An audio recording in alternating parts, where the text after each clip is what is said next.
These saws are not really all that, they're not that difficult to take apart and put it back together. One thing it really does kind of give you some difficulty is taking it off of the handle itself or trying to get the case back into it. It's a little bit of a headache. But as far as everything else, the reason why I took this thing down is it has an air leak somewhere in here. My guess is it's either the crank seals or this rubber boot system, because I did spray into here and it quit. What I don't really understand is why these right here don't come with some type of a clamp when you slide your carburetor. Well, when your carburetor goes back on the tubes like that, which I don't really understand that, but yeah. Yeah, that's another thing that's a headache with these, is trying to get these on there too. But it's, like I said, it's really not that difficult to put these saws together or take them apart. You just you have to just pay attention to what you're doing. My cylinder is really not that bad. It's actually in really good shape. I did open up the transfers down to the bridge to give some more airflow. One thing I wish I did have was a pop-up piston, but I don't have one. Just to give it a little bit more of compression. See, my piston's in really good shape. I'm going to replace these seals because I don't think they're that good. I do have a kit for them. I mean, they don't look bad. I'm just going ahead and changing them anyway, just to eliminate that problem. The seals really were not all that much. I got like the whole kit and everything for like $10.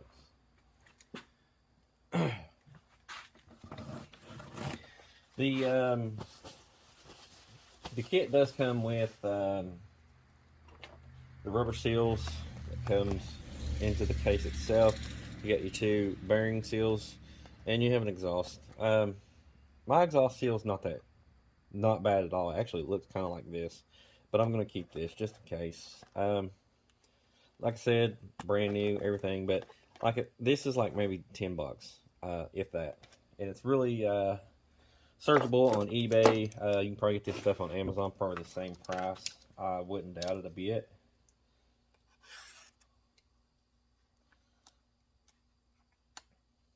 I just don't want to. I don't really want to cut.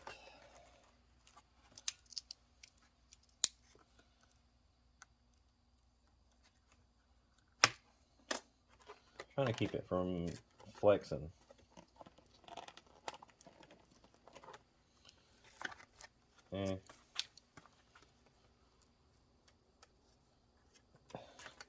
Just cut them out. There's one. I don't really want to do the rubber seals like that, but if I have to, I don't know, maybe I can just do this. Oh yeah, man, there we go.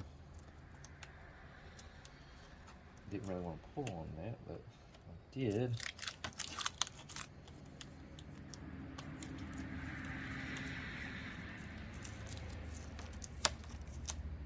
There we go. Oh, and I would drop it. So we can jerk these out. Come off my finger. Okay. We can jerk these rubber ones out of the case. Someone did ask me a question about these saws. Do you put moto seal on these? No, they have rubber seals. I mean, you could probably take it a step further and do it. Me, I'm just going to just use the rubber seals. I'm not going to put any moto seal on these.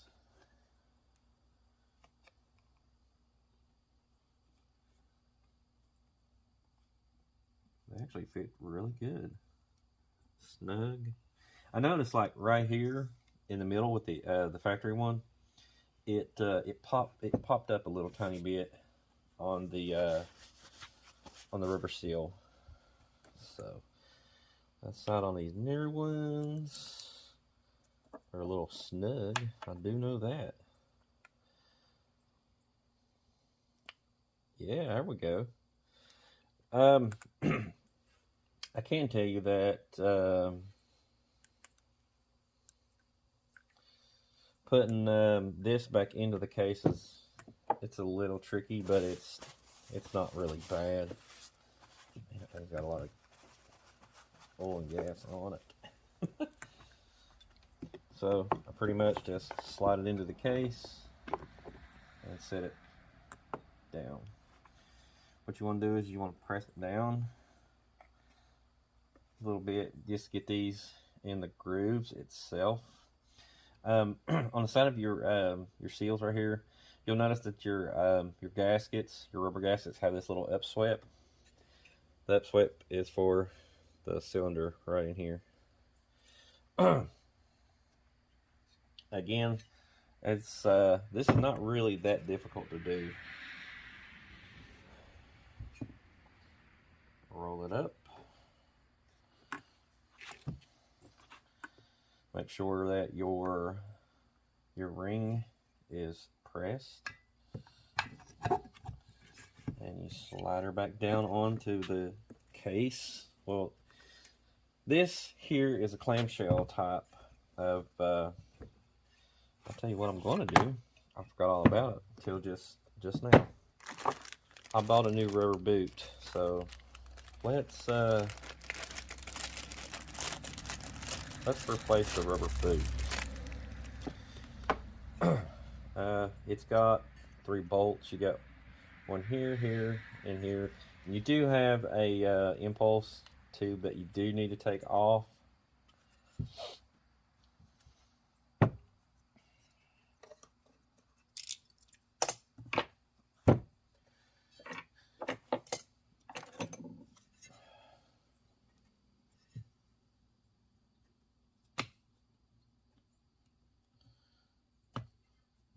Okay. Let's see. Those are.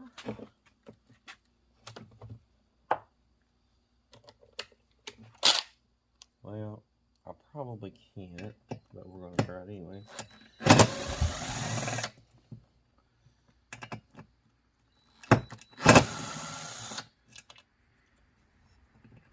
Got 3. And it comes right off. Slide your impulse tube back out.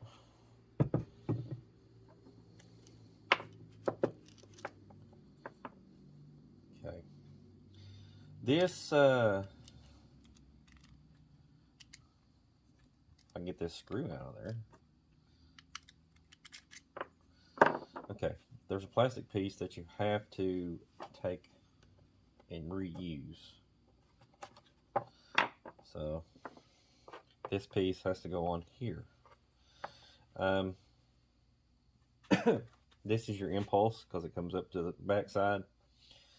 I'm just going to squeeze it in the way that I took it out. I know it's going to be a little bit of a pain because it's new. Try not to penetrate the rubber, because if you do, you'll cause another air leak.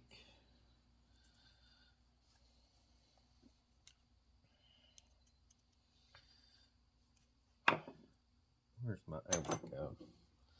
I usually use a little tiny needle nose and I'll just pull them through, kind of like that.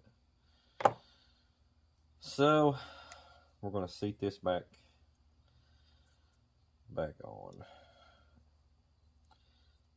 It has a little rubber indent. You'll see it on this one right here. It has to go up against that.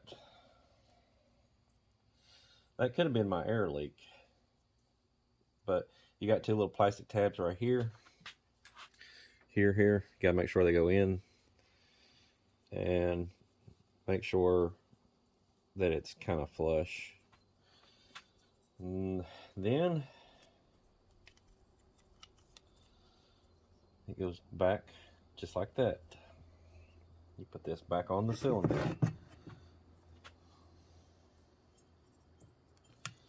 I'll slide that impulse tube in through there first. But I'm going to do this part right here by hand. I'm going to tighten it by hand.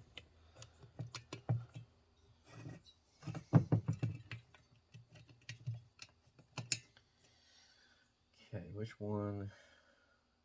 That one. Oh, 532. It's a ball head, so watch what you're doing. Sometimes they will strip your screw. I'm just going to get it snug, and then I'm going to use an Allen flat wrench.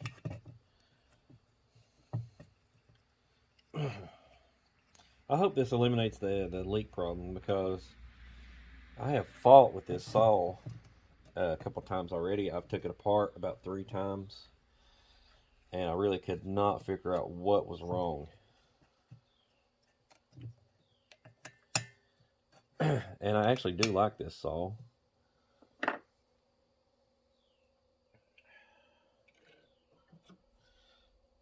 My little handy dandy homemade here.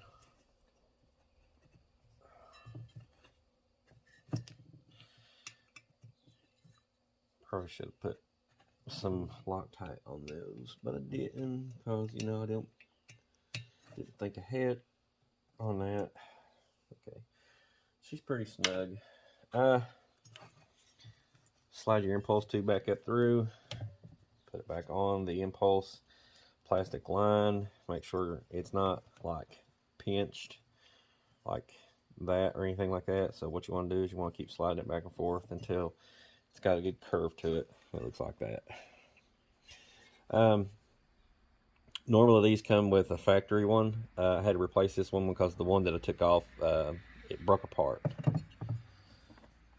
So after we replace the intake boot, we're going to slide it back down on the cylinder. I mean the case. I did replace the bulb, the primer bulb, because the one that I did have had a slight, I think it was a pinhole, honestly. Turn it over, your cylinder bolts in the bottom. Well, daggone it. These ones in this little tight spot are a pain in the butt to get in there.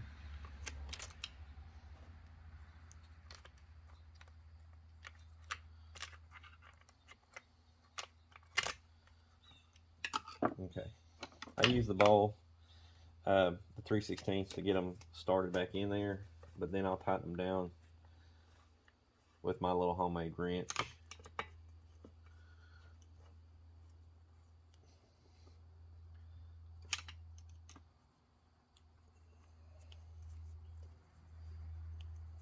I know that some people are actually, you know, they don't really want to mess with a saw, but I have been told that these are one of the best firewood saws. So if you own one of these saws and you're curious about how to take one apart, pretty much just take it apart and watch a video on how to put it back together. That's what I'm going to title this video as, actually. Putting it back together. Reassemble. I know that you want your cylinder bolts kind of tight, but not real tight. I know a lot of people put a lot of they put a lot of torque on these things. I don't do that because I don't want to mess it up, the threads. Especially when you drop a cylinder onto a case. I mean, sometimes you can do that because it does give it a better better seal. Especially when you're using a gasket or you're deleting a base gasket. See, it's not really that bad, and we can rotate Here's the suction. Like I said, this is going to be a pain in the butt to take this and put it back on that handle. I'll be honest with you, I don't like doing it. It does suck. But we're going to put our oil pump on and everything first. Another thing to keep in mind is that some of your bolt holes on your case, you can't over tighten them because this is plastic. It will strip out, and you don't want that because then you're having to put a bigger screw in, and that might not fit through the bolt hole that you're trying to put it through. So keep that in mind. Don't over tighten.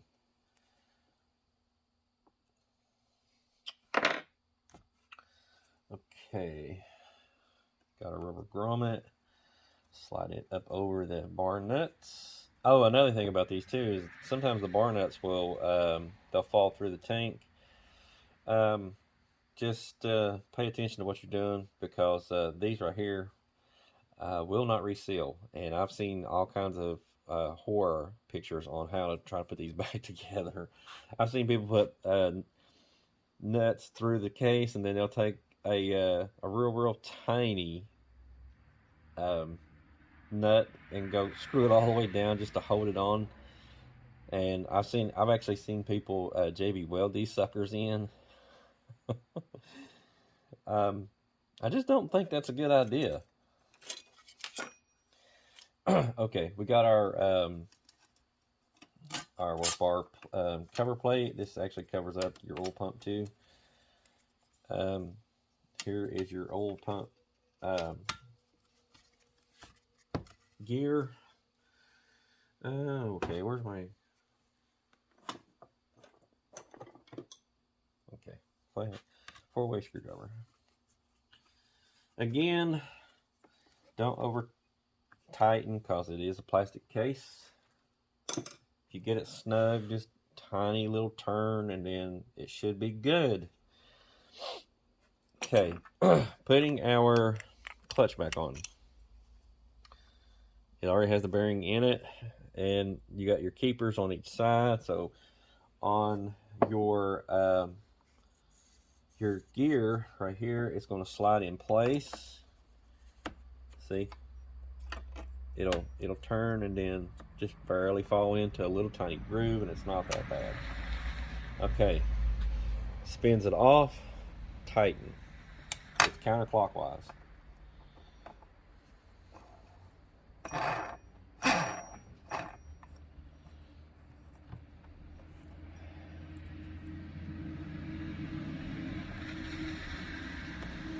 Kind of hand tighten it first, but what you want to really do is get you a starter string. I prefer an oversized one because it will work better. Okay, push your cylinder, your piston down a little bit, tiny in your cylinder.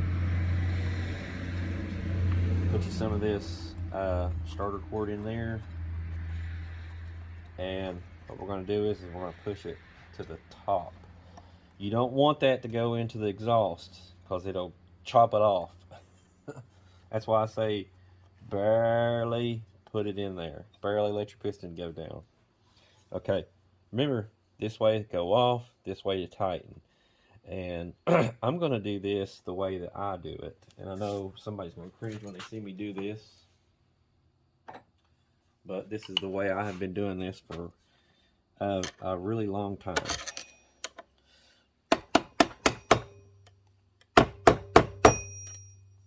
Even when I worked for Asplin, this is the way we took clutches off and on, even with the bigger saws. I think she's kind of tight. Another way to test that is to engage your chain brake and hit your trigger. It'll run it wide open, and it'll catch it, and it'll tighten it up a little bit. Okay, push your piston down, fully turn. You can still hear the suction. Okay, clutch is on. tell you what we can do. We can put the flywheel on. We can put the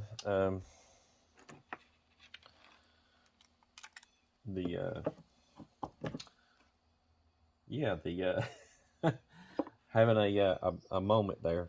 Your coil. Yeah, your coil. Okay, this is the easy part. I usually turn it where it's facing straight up on the cylinder, because these have a key built into the flywheel. And yes, you can strip these, and then when you do, it'll backfire and you'll have no idea what's going on. And you'll have to take off the flywheel nut just to get to it, to make sure that this right here is still inside the flywheel. So I just basically turn it till it grabs, because you'll have a little tiny bit of play. This is where a lot of port guys will get their timing. They'll turn it one way or the other. I kind of put it in the middle because this is factory. It's not modified in, well, it is modified in a little tiny bit of way, but not a lot.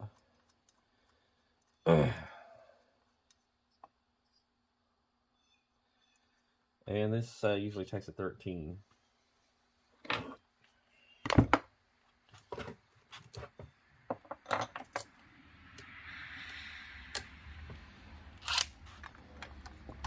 Or a ½ inch. Okay, tighten you hold it. Other way, buddy, other way. Okay, we're gonna hold it.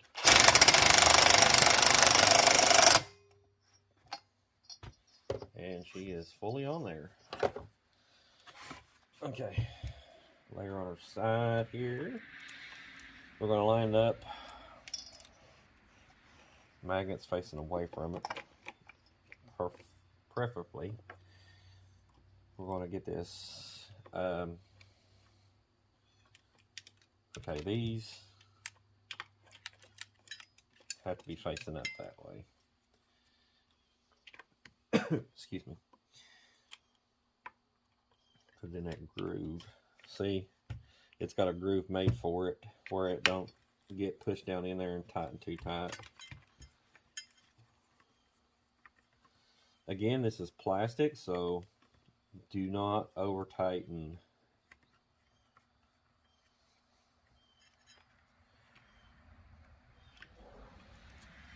Because what we're going to do next is we're going to set our flywheel gap. That will give our spark, create the blowdown for the piston. Okay, back it off a little tiny bit. I know a lot of people don't like doing this, but I don't have the right tool to set the gap for these. So I use a business card, and a lot of people do this. It's just the old way of doing it. I do tighten these just a little tiny bit, not a whole lot.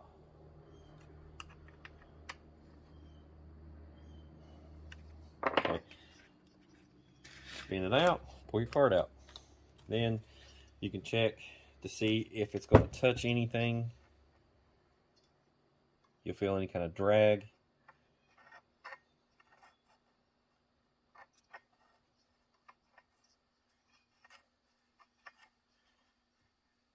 Okay, there we go.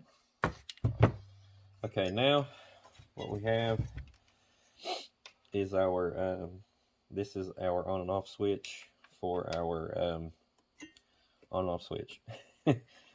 Then what we can do basically is we can put our flywheel guard back on, because this part right here is going to go.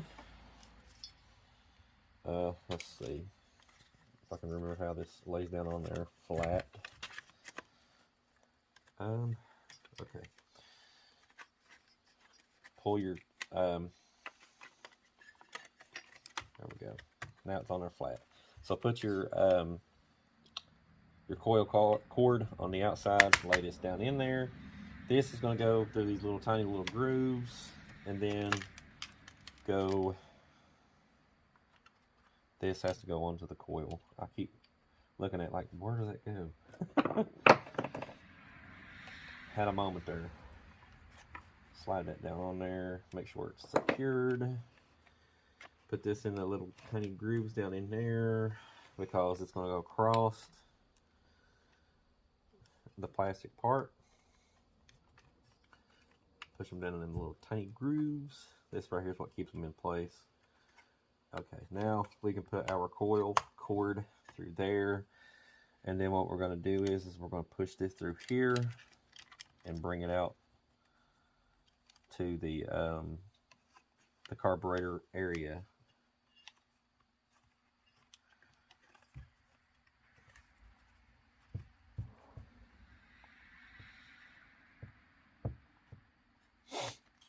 Okay.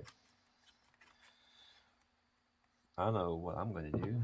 I'm going to put my start cover on just to hold those in place.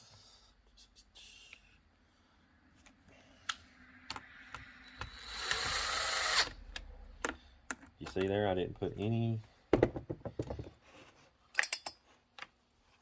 Try not to put that much pressure on that. Let it back out. But what I am going to do is I'm going to make sure this goes up against, falls in place. You'll hear it snap in place most of the time.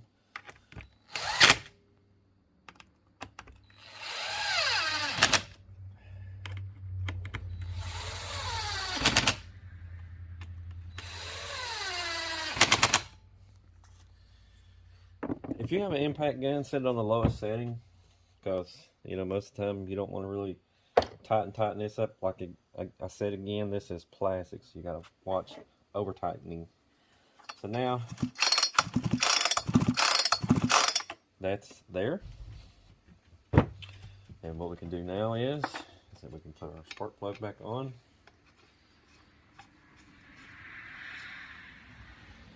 And we can put our decomp back on. I wish I had a plug for this because I really don't think that this needs a decomp.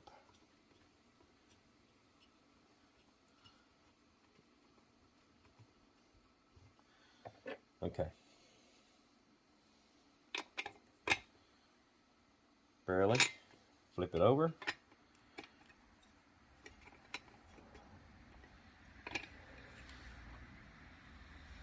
You want to tighten that just a little tiny bit more. Just a little tiny bit. You don't have to put a lot on it. Put our spark plug on. You got a little tiny groove over here on the boot.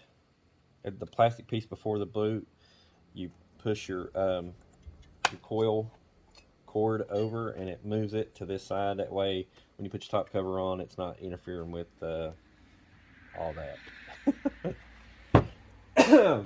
Okay, now comes the little irritating part. Putting the carburetor back in there. I'll be honest with you, I really, honestly, truly hate this step.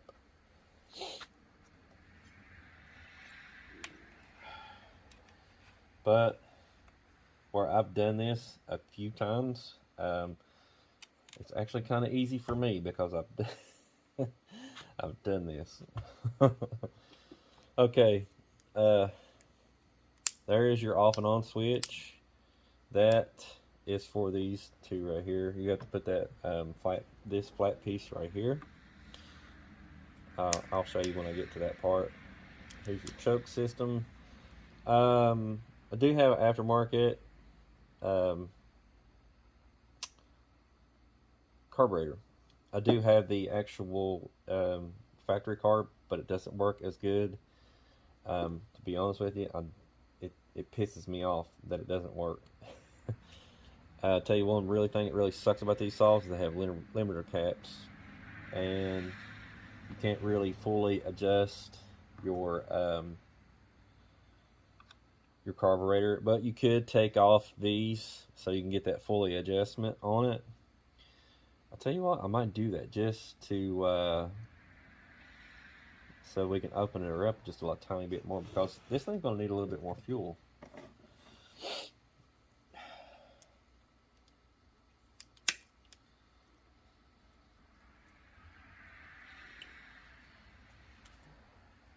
Okay. I'm just wondering if I can pull them straight off without any kind of... Oh man, check that out. Look there. Bam, bam. Ain't got to fight with it. Modified. Throw those in the garbage. You do have 2 screws up here that pulls the your intake boot into here. So you have 2 screws up here. You have 2 down here that actually hold the carburetor to the motor itself. Like I said, I've done this about 3 or 4 times now, so it's kind of easy for me because I've done it. Push your carburetor screws back a little bit, because if you push them down in there, they're not going to really fit in there the way you think they're going to fit. Your gas line down in here,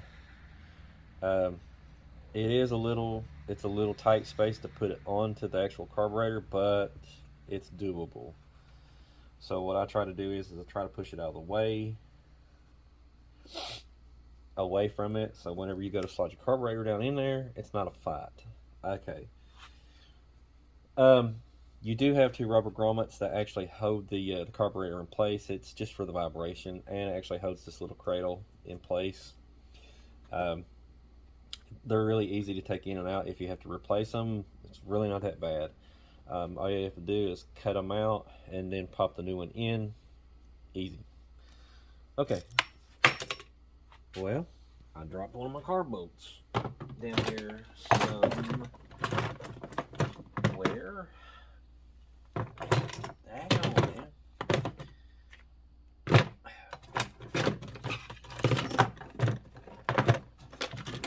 There it is. Okay, putting her back in there, but we're gonna push her back out. Okay, let's go ahead and drop this in. Excuse me. This is going to be a tight fit because the intake boot is new.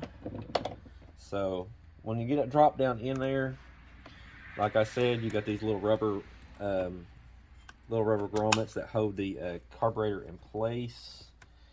You're going to have to fight to get them on to the carburetor, but it's not like you think. Excuse me, I'm going to block the camera for a second.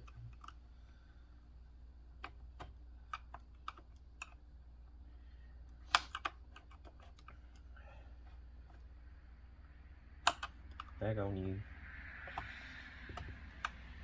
Okay, see, we're back on there. Doesn't necessarily mean that it's going to line it up with your carburetor boot, because look, you've got 2 intake boots that you have to get onto this plastic piece right here. It is holding the carburetor in place, but you have to push it down and forward. These are a little pain in the hind end, I'll just tell you that. What I want to try to do is I'm going to try to start the car bolts.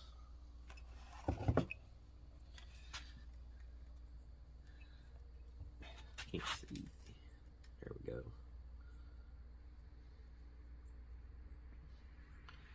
Got one started, but I'm not tightening it up just yet.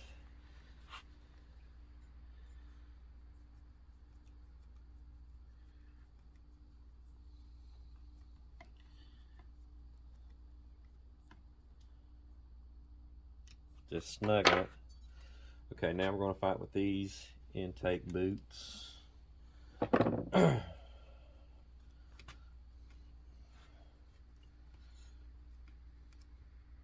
Try not to penetrate the rubber. You just want to slide them on there. I'm just gripping them and pushing them. That's all I'm doing. I'm trying my best to get them up over that little tiny slot that they have to go up over. Make sure the bottom's on.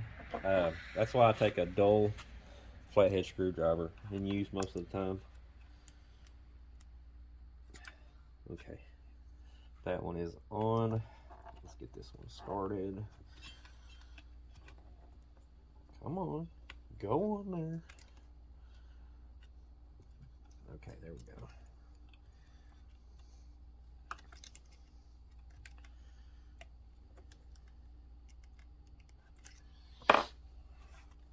Let me see. It's not all the way up on there.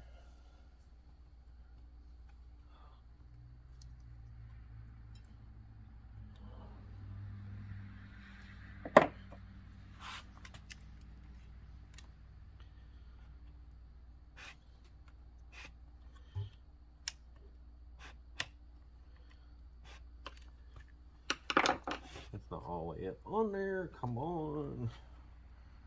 God, it's a beast, man, trying to get that on there. One of them will go on really good, but the other one will fight you the whole way.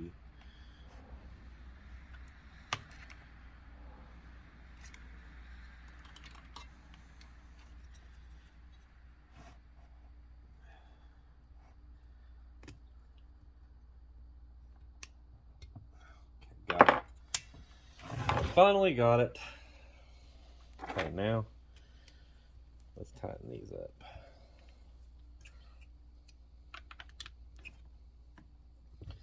It is plastic, so don't over tighten. Okay, now our on and off switch.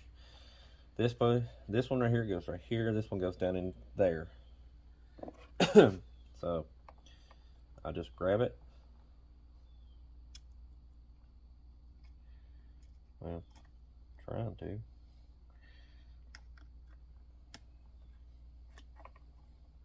Okay.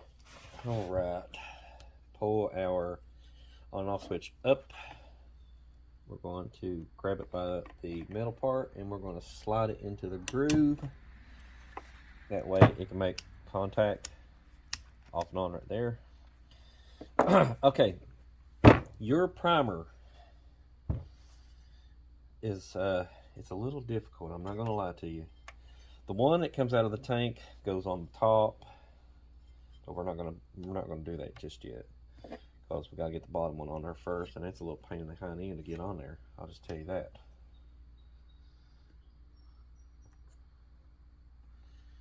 I usually just slide it on there and turn this, grab this part, bend it, slide it onto the carburetor. It's going to have a tiny bit of a turn, but that's good.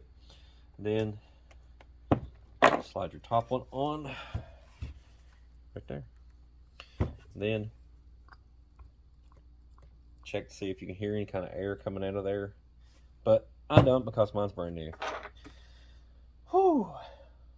Yeah. You do have a tank vent, and mine was broke, and I didn't replace it because, you know, I didn't think about it until just now. But you have to take your starter cover back off, run a line. This is a steel tank vent. I did have a I used this as a vent, but it didn't really work for me. So what I'm going to try to do is modify it.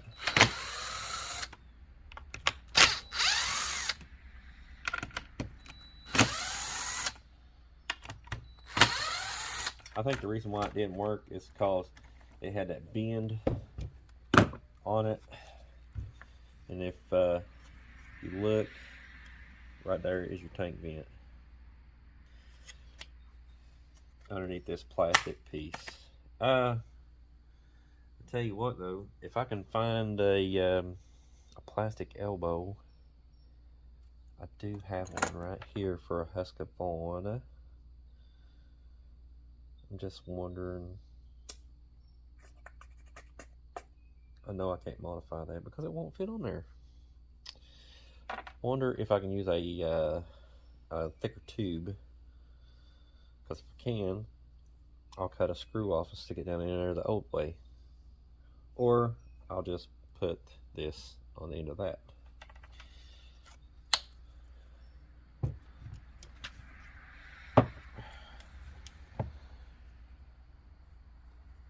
Where in the world does that go down through it?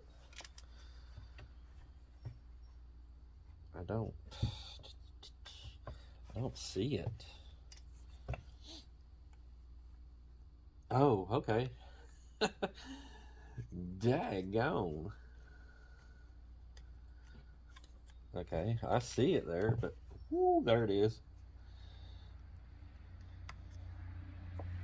Let's pull it up.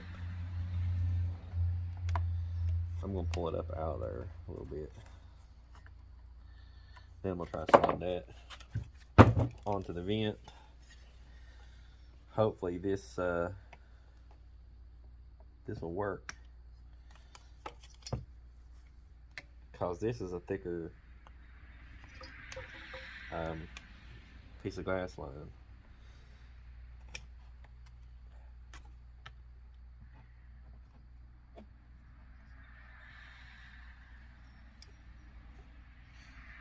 You know, this might be what was wrong.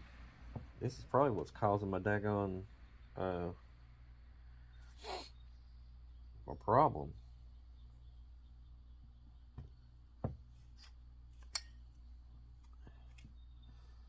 It goes into there. I don't think that's gonna work because it's got too much of a bend on it. I need an L shape. Some kind of L shape.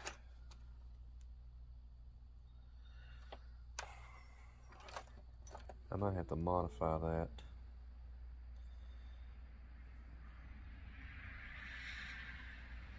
Let's see something here.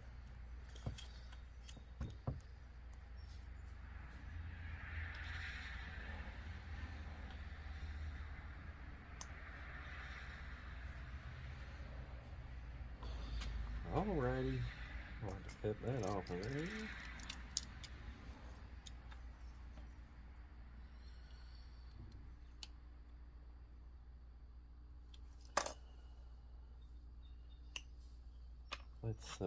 Let's see something here. Okay, that will stick out a mile too long. Well, we can't use that because it's got a huge bend in it. Daggone, man, I don't have anything right here that I can use. Nothing. Can't use a softer gas line because it will create a huge bend and it won't work. I wish I had a piece of tubing, like brass or something.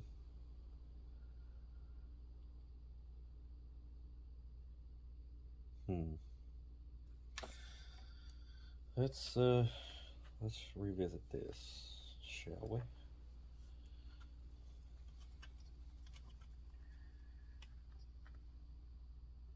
That'll stick out a mile too long too.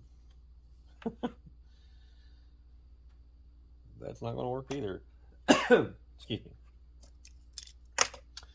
Yeah, well, we might just have to buy one, stick it on there, and let's see if that actually creates a problem. Okay, put our pull cover back on.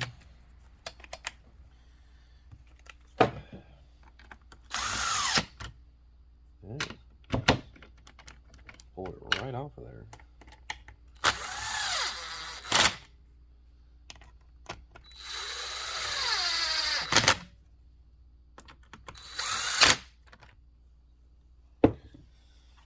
Okay, well, I know it's going to spit some fuel out when it does that, but nothing really we can do about that right now. Oh. I tell you, this is going to suck. Trying to put this, because you have to slide this thing in weird. Because the spring has to go in here, back in this big, huge hole. Well, that's the first time I've ever put that in there, and it went well. And it didn't fight me the whole way.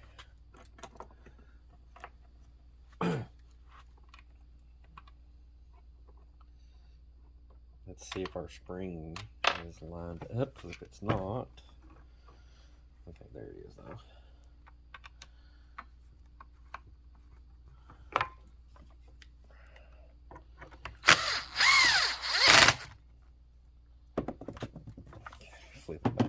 over. I have one on this side. Nope, that's the one for the chain catch.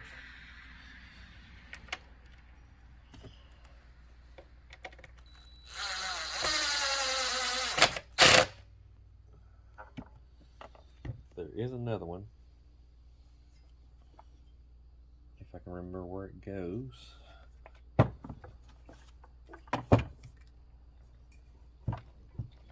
Right there. It goes right here. This is the longer one. Goes in your cylinder bolt.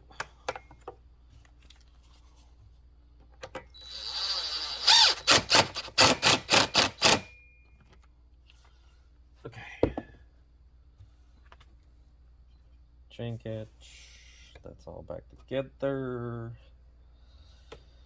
All right. Now, let's figure out how we're going to get our gas line down onto our carburetor. Like I said, this is a pain in the hind end to do.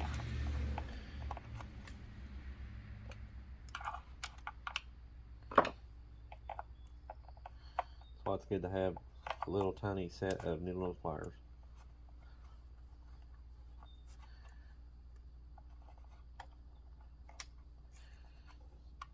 Get that daggone, there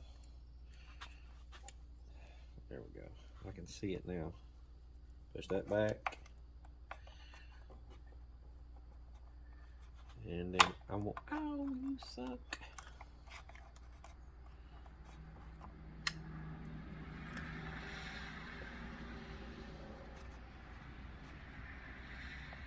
Ooh, man. Got it. Well, not all the way yet. Started. Got it on there. Down in there. Okay. Here is your, excuse me. This is your trigger, your push trigger. You got a rubber grommet. You really want to put that on here before you go to slide this onto your trigger, and it slides into a hole. Well, I got it in that tiny little slot.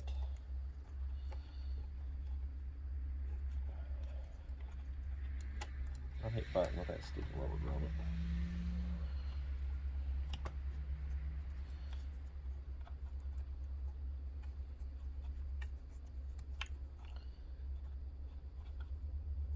Got it in there. All right, your trigger has to come over and lay right in there. Then you take this little blue tab, slide it up over, and lock it in place. It'll keep the trigger from popping out. See? Well.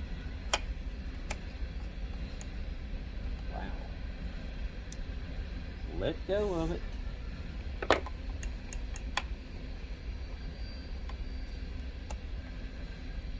Okay, how come you're not wanting to go back down in there? Kind of groove. Oh, okay. I see what she's doing. There it is. This piece up here wasn't letting me go back to the slider. Well, we have our trigger back together.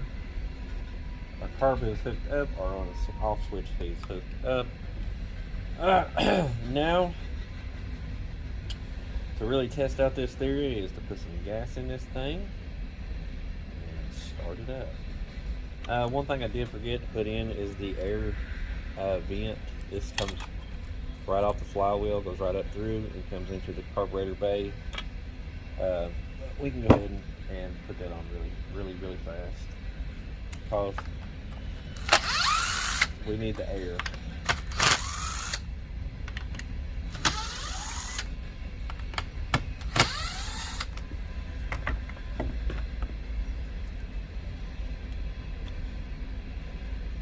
got a little tiny a groove that it goes down through. It's really easy to put in. You can't mess this one up, I promise.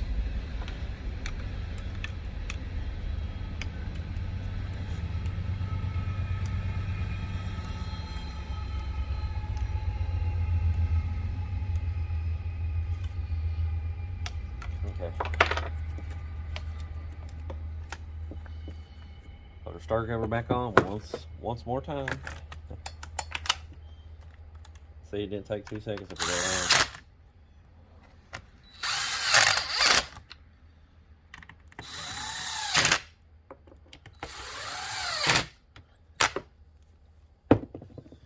on. Okay. Let's go ahead and put this air filter on, because this thing, aftermarket ones are a pain in the hind end. I don't care where you get them from.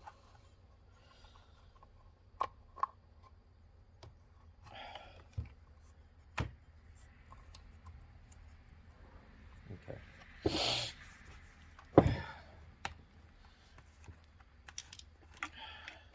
Let's put some fuel in it.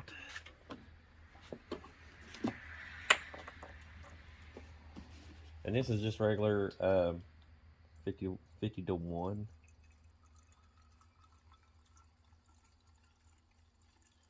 I'm not putting a whole lot of gas in this thing. I just want it to run, because we're just diagnosing problems.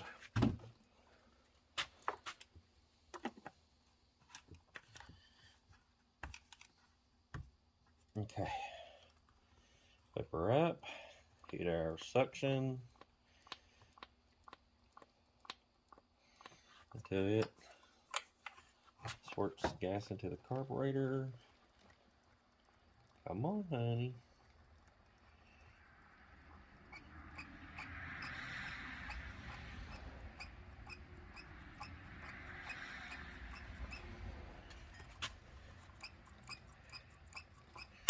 All right, pull our choke. Make sure this on and off switch is on.